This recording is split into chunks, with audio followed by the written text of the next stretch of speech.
scared.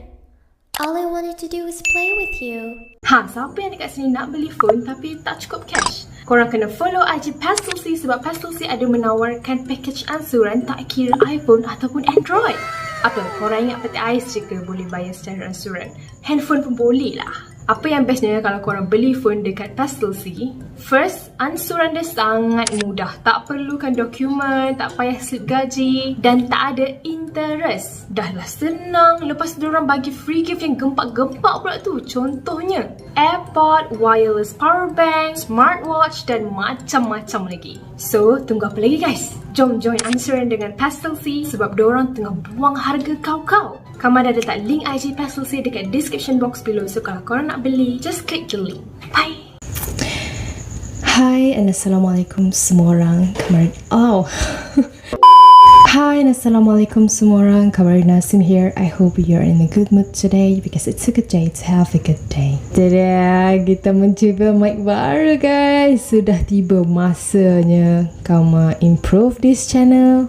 So kalau ada problem dengan mic ni sepanjang korang tengok video ni, let me know in the comment section below. InsyaAllah kita improve sikit-sikit dulu ya guys. Seperti yang korang tengok tajuk dekat bawah, kita berada di segmen Paranormal Story. Mama akan kongsikan dengan korang kisah sebenar yang berlaku oleh subscriber kamu yang ingin berkongsi cerita dengan kita hari ini. And guys, kisah ni sambungan daripada kisah seram UITM yang kamu pernah cerita sebelum ni. Dia cuma ada tambahan cerita seram. Tapi sebelum tu, jom kita baca doa dulu, mohon perlindungan dari Allah dari gangguan-gangguan syaitan. A'udzubillahiminasyaitonirrajim. Bismillahirrahmanirrahim. Rabbi a'udzubika min hamazati syayatin wa a'udzubika Rabbi an yahdurun. Wahai Tuhanku, aku berlindung kepadamu daripada bisikan-bisikan syaitan, dan aku berlindung juga kepadamu wahai Tuhanku daripada kedatangan mereka kepadaku. Amin ya rabbal alamin. Kalau korang masih ingat, Kama gelarkan pemilik kisah sebenar ni nama dia Yana. Pengalaman seram yang dia ingin kongsikan dengan kita ni berlaku waktu dia semester 1. So ada satu malam ni, waktu tu diorang kan junior kan. Diorang diminta untuk berkumpul dekat satu parking lot untuk meeting dengan senior. Sebab masa tu senior macam nak explain something. Jadi masa tu ada senior yang duduk dekat dalam UiTM, dalam campus, kat dalam college lah kan.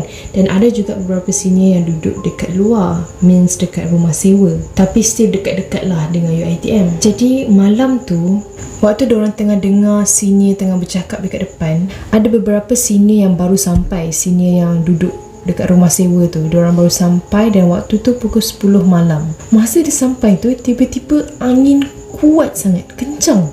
Sampai pasir, daun semua terbang. Waktu tu suasana jadi sangat seram dan semua orang yang ada kat bawah tu semua takut.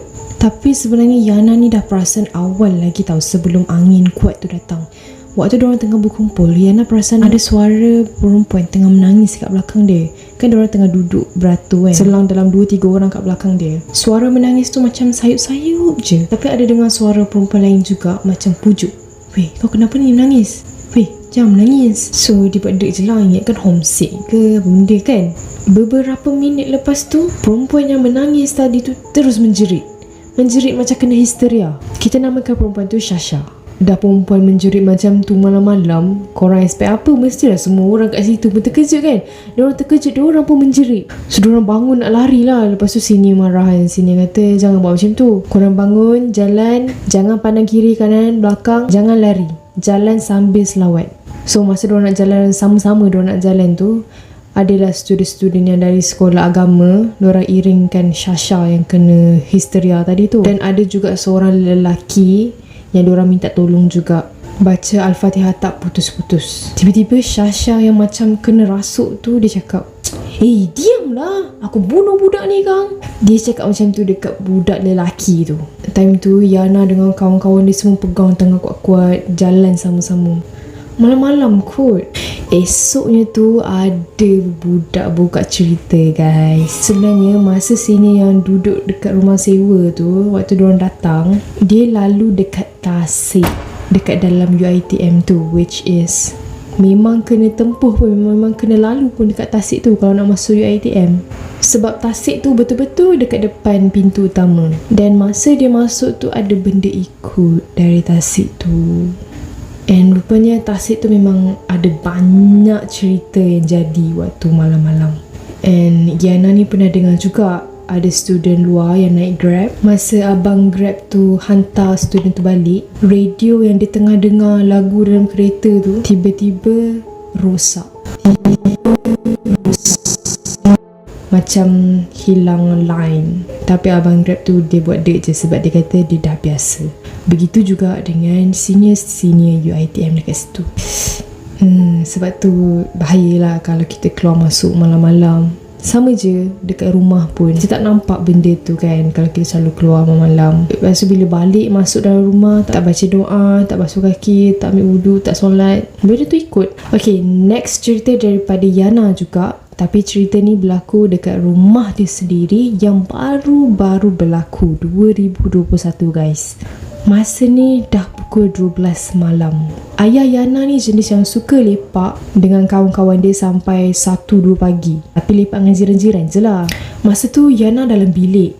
Bilik Yana ni boleh nampak terus tau pintu rumah dia kalau dia buka pintu bilik. So masa tu pintu bilik Yana memang tengah terbuka. And kakak dia ada dekat ruang tamu. Masa tu dah nak pukul 1 pagi dah. Tengah-tengah duduk, tiba-tiba pintu rumah dia terbuka separuh. Lepas tu dia dengar suara ayah dia macam tengah bercakap dengan kucing yang ada dekat luar. Sebab kat luar rumah dia ni ada kucing, ada sangkar kucing. Waktu tu tak fikir apa-apa lagi, rasa macam semua normal. Lepas tu tiba-tiba Yana ni pelik lah, asal ayah tak masuk-masuk lagi. Lepas tu Yana dengan kakak dia ni buka lah pintu. Tengok-tengok kosong weh. Tak ada orang langsung dekat luar rumah tu. Dan kucing yang ada dalam sangkar tu pun tengah tidur. Lepas tu Yana dengan kakak dia terus tutup pintu rumah tu rapat-rapat dan buat biasa je sampai ayah dia balik. Diorang tak tidur, diorang tunggu. Lepas tu ayah dia pun balik. Ayah dia balik je, kakak dia terus tanya, "Yah, ayah baru balik ke? Ataupun memang dah balik dari tadi?" Lepas tu ayah dia jawab, "Ayah baru balik lah. Kenapa korang ni muka terkejut je?" Lepas tu kakak dia pun cerita, "Tak ada ya, tadi dengar suara ayah cakap dengan kucing kat luar. Ingat ayah dah balik, pintu pun terbuka. Tapi bila buka pintu, tengok-tengok tak ada siapa pun kat luar." Lepas tu ayah dia cakap lah, "Pukul berapa masa tu Kak Long?" Lepas tu kakak dia jawab, "Pukul 1 macam tu." Lepas tu ayah dia pun macam, "Oh, dah." Pergi kunci pintu, masuk bilik, tidur. Korang faham tak bila situasi macam tu berlaku? Apa maksudnya? Ayah dia pesan juga, "Tak payah dah tunggu-tunggu lepas ni. Tidur je kalau ayah lambat." Sejak daripada tu, ayah dia pun dah tak ada sangat keluar lepak malam-malam. Sebab anak dia semua perempuan. And kakak dia lagi seorang, kakak dia yang kedua ni lemah semangat. Dan memang boleh nampak benda-benda tu. Kakak dia yang kedua ni lah yang paling selalu kena. Kak Long dengan Yana ni tak pernah. Kalau ada orang nak hantar santau ke apa benda ke, memang Angah yang kena. So itu dia pengalaman ringkas tapi seram yang berlaku oleh Yana.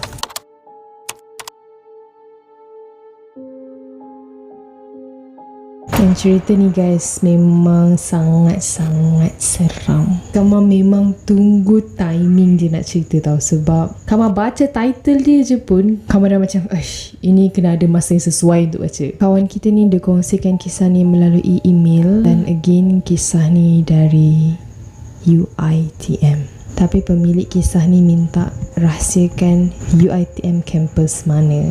Jadi kamu tak boleh nak sebut lah UiTM mana. Kalau korang rasa macam macam pernah dengar je, macam kenal je UiTM mana tu, YTJT. Ini memang kisah benar. Dan kisah ni antara macam kalau kita junior baru masuk UiTM tu kan, lepas tu sini-sini turunkan cerita-cerita seram diorang, Inilah antara kisahnya. Dan kita dapat kisah original daripada pemilik sebenar yang mengalami cerita ini. Pengalaman sebilik dengan kawan yang ada saka. Pernah tak korang terbayang sekali yang korang akan hadap situasi macam ni? Nama untuk pemilik kisah sebenar ni kita bagi nama Azrul, bukan nama sebenar. Azrul berasal daripada Klang, Selangor. Dan seperti yang Kama cakap tadi, benda ni berlaku di UiTM, tempat belajar Azrul waktu tu. Dan guys, menurut Azrul, pengalaman yang dia alami ni memang terus ubah persepsi dia, ubah tanggapan dia tentang benda mistik ni guys. Sebab Azrul ni sebenarnya dia bukanlah penggemar kisah seram ke. Kalau boleh dia tak nak tahu langsung. Kalau orang buka aja sikit cerita seram, kau tahu tak semalam kan aku ternampak, dia terus larikan diri. Sebab Azrul ni dia penakut. Jadi kalau boleh dia nak elakkan lah daripada dengar benda-benda mistik atau ambil tahu apa-apa je lah yang berkaitan dengan seram.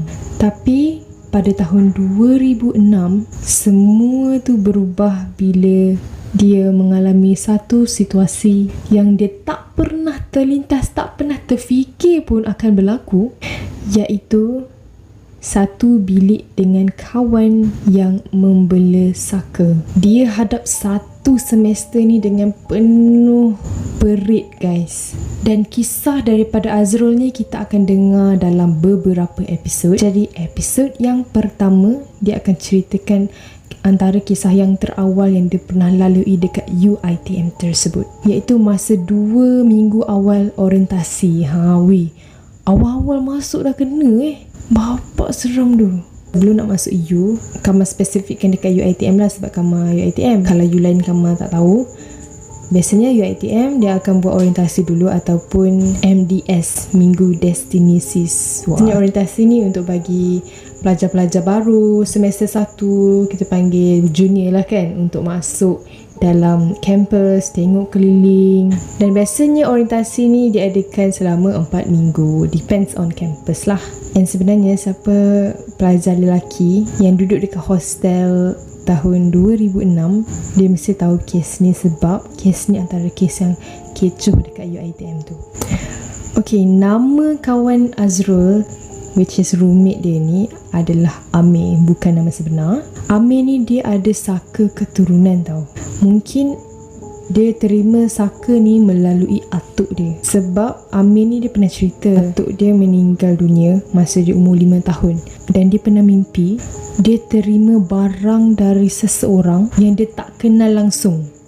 Lepas tu bila dia bangun tidur, dia baru sedar yang hijab dia dah terbuka guys. Dan sentiasa terbuka, tak pernah tertutup lagi sampai sekarang.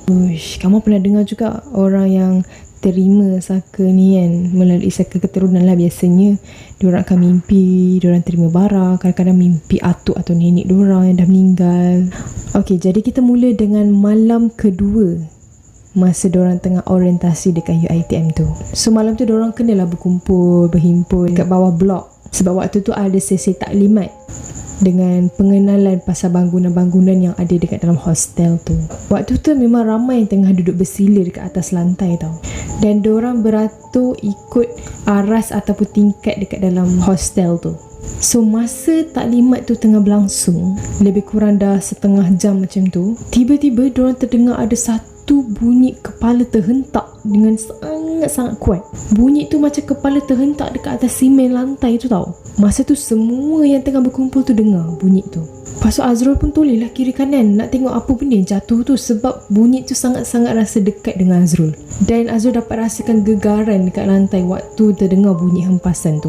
Rupa-rupanya selang 2 orang belakang Azrul, dia ternampak ada seorang pelajar terlentang dan tak sedarkan diri. Waktu tu keadaan pelajar tu, tangan dia tengah mendepa, kaki dia lurus ke depan dan terkangkang sikit, seolah-olah macam dia jatuh tu bentuk bintang.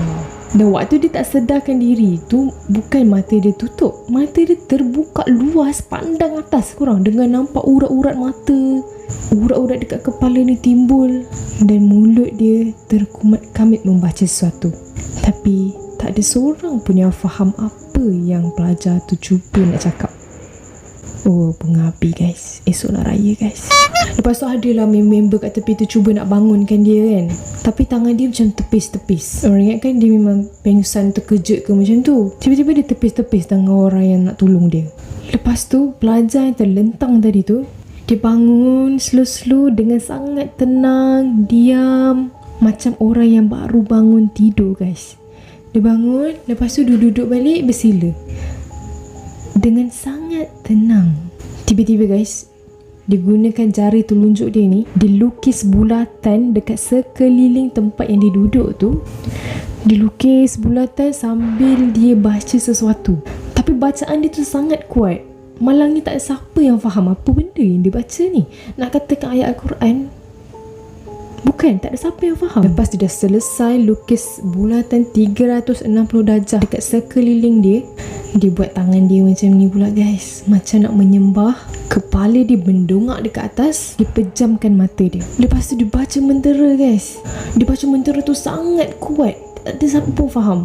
Dan suasana waktu tu korang sangat-sangat diam, sunyi, tak ada seorang pelajar pun yang berani bersuara. Korang bayangkan, pelajar waktu tu ramai, dalam ratusan juga tau.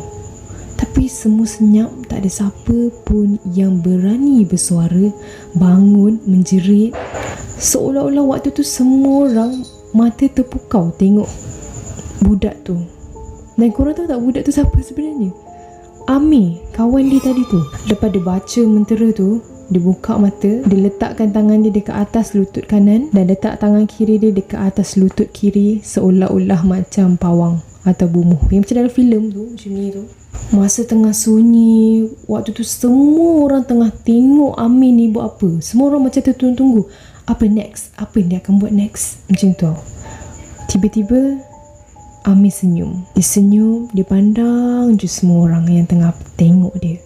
Waktu ni lah Azrul tiba-tiba rasa pelik. Sebab Azrul rasa waktu tu macam, tak ada sebab pun aku nak takut, tak ada sebab pun kita orang nak rasa seram. Buat apa nak takut dengan Amir ni?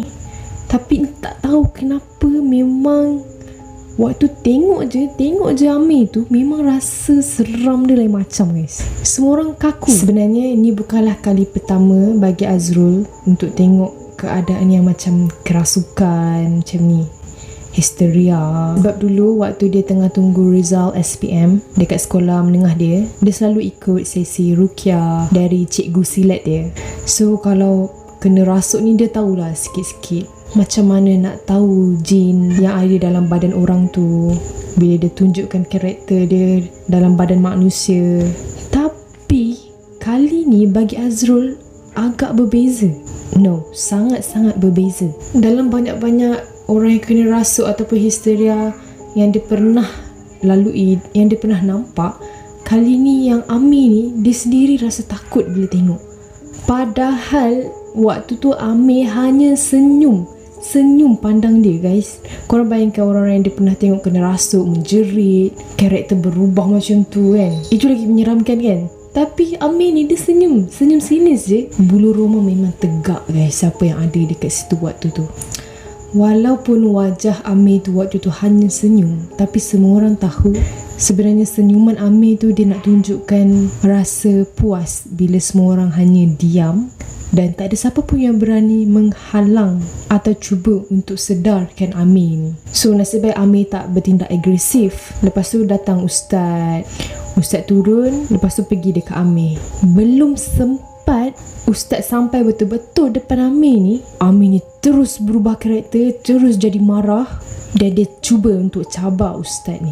Dia cakap, kalau kau berani, kau masuk, aku cabar kau cucu Adam. Sambil jari tu dia tunjuk dekat Ustaz tu. Waktu tu Ustaz tu tak sampai betul-betul lagi depan dia guys. Waktu Azrul dengar suara Amir ni seolah-olah macam suara yang garau, besar dan suara yang macam tahan dari perut. Waktu tu Ustaz tu dari situ terus terberhenti dekat situ juga, tak sampai lagi depan Amir. Lepas tu Ustaz tu jawab, kau siapa? Dan apa yang kau nak dari anak ini? Korang tahu tak Amir tu jawab apa? Dia gelak guys, dia gelak. Lepas tu dia kata, kenapa? Kau tak berani nak masuk ke? Sebab kau tahu ilmu kau celah-celah kuku aku je. Hey, semua keturunan kau aku boleh makan. Wow, part diorang tengah berdialog ni, semua waktu tu memang rasa sangat-sangat seram. Lepas Amir dah cakap macam tu dekat Ustaz tu terus ambil phone, seolah macam cuba nak contact orang lain. Mungkin Ustaz tu nak contact Ustaz kawan dia ke kan, minta bantuan ke. Masa ni nampak macam Amir tu kan tengah bersila kan. Lepas tu dia macam nak bangun dari situ, tapi macam susah gila dia nak bangun. Seolah-olah macam baby yang baru nak berjalan. Lepas tu dia nak bangun, dia tak dapat nak bangun, dia duduk balik. Dia baca mentera dia tu balik. Mungkin nak kuatkan fizikal dia ke, tak tahulah kan. Lepas dia baca mentera dia yang pelik tu, dia cuba untuk baring balik. Dia baring slow-slow, seolah-olah macam nak tidur. Bila kepala dia cecah je dekat lantai, dia terus jadi macam lembek, macam lemah. Masa ni lah ustaz tu terus datang dekat dia, pegang tangan dia dan bagi dia minum air. Lepas tu Amir macam tersedar. Dia tanya ustaz tu, apa yang jadi? Ustaz cakap awak kena berubat ni. Tapi Amir cakap tak apa, benda ni tak selalu jadi. Ustaz terus call parents Amir, dan esoknya parents Amir datang dan bawa dia pulang. Katanya parents dia akan bawa dia berubat lah. Tapi rupa-rupanya Amir hanya duduk dekat rumah sahaja. Sepanjang minggu orientasi dorang ni, dorang hanya tidur dekat dalam bilik yang dorang pilih sendiri waktu dorang mula-mula sampai dekat hostel tu. Tapi sebenarnya nama-nama dorang ni dah ditetapkan dah. Masa ni Azrul tengok bilik dia genap 4 orang. Tapi yang ada waktu tu hanya 3 orang je. So dia tanyalah roommate dia yang lain, mana lagi seorang? Dorang cakap seorang lagi tu Amir. Azrul cakap lah, dia belum balik lagi. Ya Allah, dalam ratus-ratus student ni, kenapa aku kena duduk sebilik dengan dia? Aduh, dia dah risau kan. Dah start rasa seram sejak insiden hari tu. Lepas tu guys, Azrul dia kata dia nak kongsi cerita yang berlaku lepas ni di episod seterusnya guys. Sebab dia kata dia duduk dengan Amir ni setahun lebih. So macam-macam yang berlaku dan kamu pun tak sabar gila nak tahu apa yang berlaku lepas ni, Azrul. So kita terpaksa lah tunggu je. Jangan lupa stay tune kalau korang nak tahu update bila kamu akan post kisah daripada Azrul ni. Korang kena follow IG Kamarina Hasim. Di kesempatan ini Kamal nak ucapkan selamat Hari Raya. Awal sangat ke?